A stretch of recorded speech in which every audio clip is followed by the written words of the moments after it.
All right, welcome back to Self-Dentistry 101. It's been quite a while since I put the last one in. Oh no, that wasn't no good, was it, Wizzle? All right, I don't know how long it's been, man. I don't know, probably like a year and a half, maybe almost 2 years. I don't know.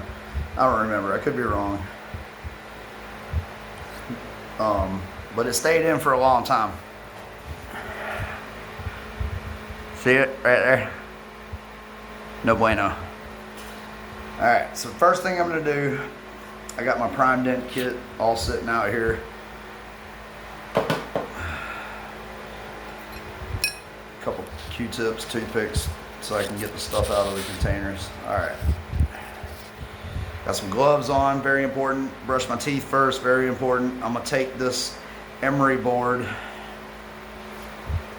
Okay. I borrowed it from my girlfriend's little thing in her desk because she got a bunch of them in there. Hopefully she doesn't get upset. Alright. I'm going to take this emery board and I'm going to kind of like just rough it up a little bit. Even though I did this the very first time I used my Dremel tool. But we ain't going to go to that extreme this time. Alright.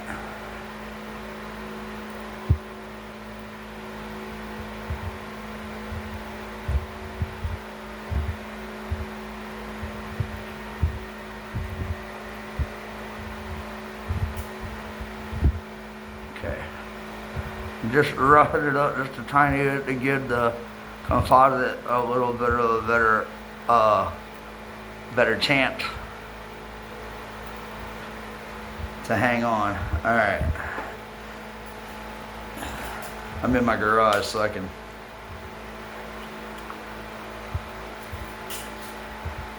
do that. All right, here we go. Q-tip.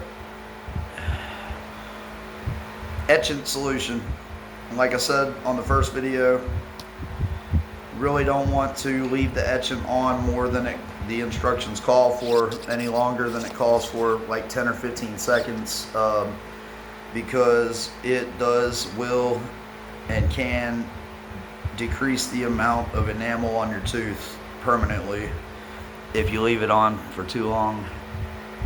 And what it's doing is it's etching down through the layer of enamel so that the pores of the tooth open up, and it gives the composite a better chance at adhering properly. So maybe about 10 more seconds I'll rinse it out.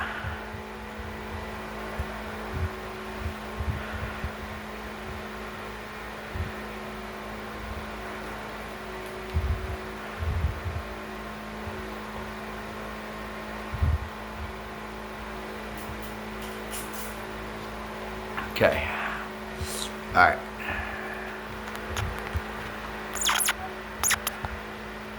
All right. Now,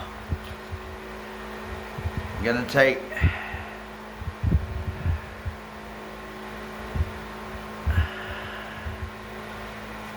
kind of like a primer.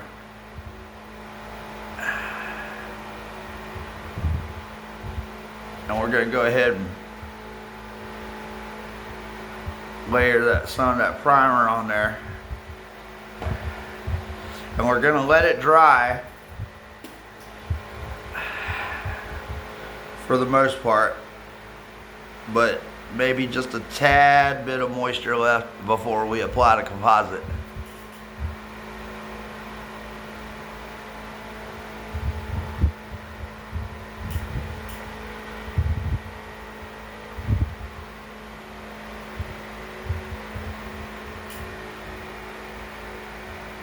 Okay.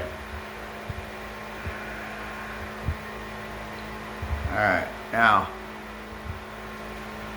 while that's drying, I'm going to go ahead and take 2 separate toothpicks and get out the material onto these little white papers right here.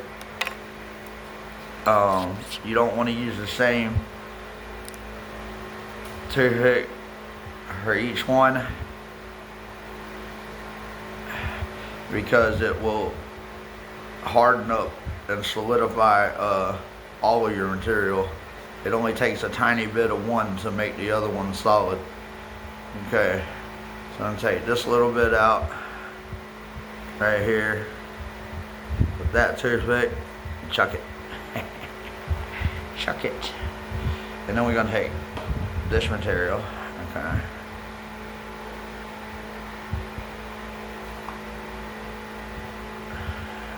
I'm gonna take the other toothpick and get the same amount of material roughly.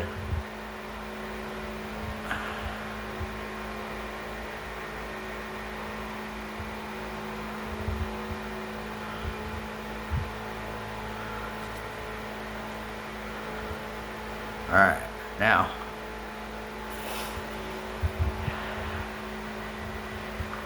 Charlie out driving now. Alright. I'll take another toothpick and I'm kind of gonna start chopping them up together. The two materials. Now the kit comes with these little spatulas, kind of like, but once you use them to get material out and stuff, it's not really safe to use them too much anymore, because like I said, you don't want to solidify or harden up all of your material, because the kit comes with enough to, you know, to fix several things or the same thing multiple times if need be. But like I said, the last one held for, I mean, it's been a long time. I don't even exactly know how long. But the fact is that when you start, I got these clean gloves on, I might as well just do it like this. Okay. You ain't got long to work with the material. Once you get it together like it is now, you better get to thinking about putting it on your tooth. And alright.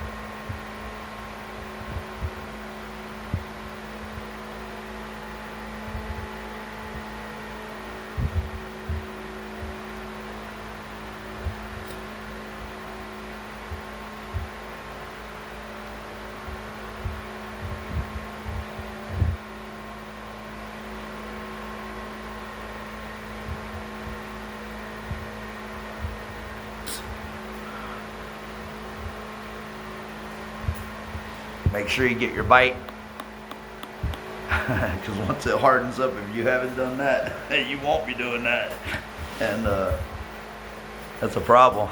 Not being able to close your mouth all the way sucks.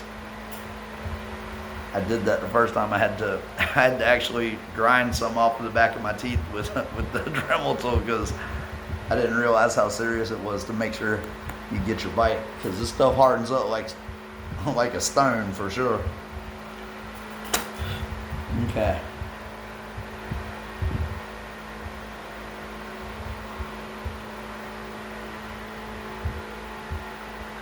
You just got to kind of mold it into the break or into the gap.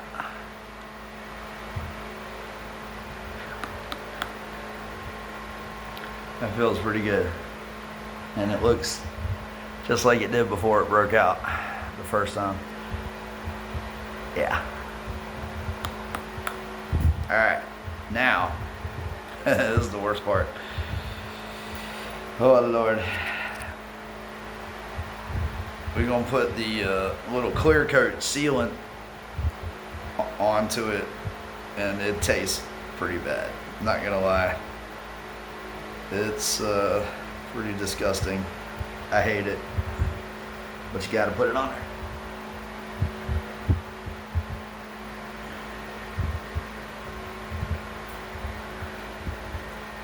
Front and back of it.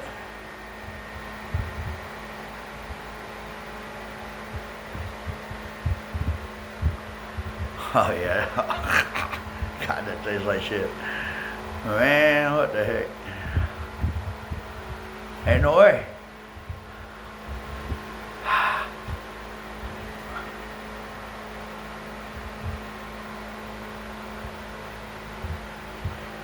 Well, while you're letting that dry, you can kind of like, I'm gonna try this.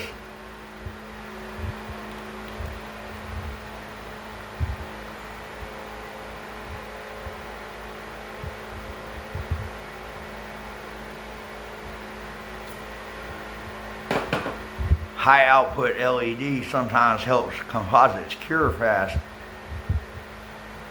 Also, there's some other stuff they use like ultraviolet lights and stuff, but that's for a different kind of composite.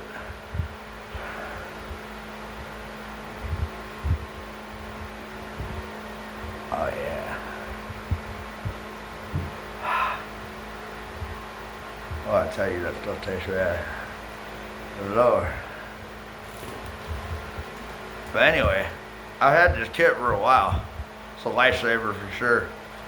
I originally had a magnet on my keychain, and I had it stuck to a metal card table, and a lanyard was, and I yanked the lanyard to get my car keys in the damn, and it swung around and knocked that chip out of my tooth. But today I bit into some fishing line, 15-pound test, and it pulled it out. I would have thought it would have been something like, you know, gnawing on a pork chop bone or something, but in the end it was fishing line. But yeah, it lasted for a long time, and this one feels good too. So yeah, it's gonna make it. All right.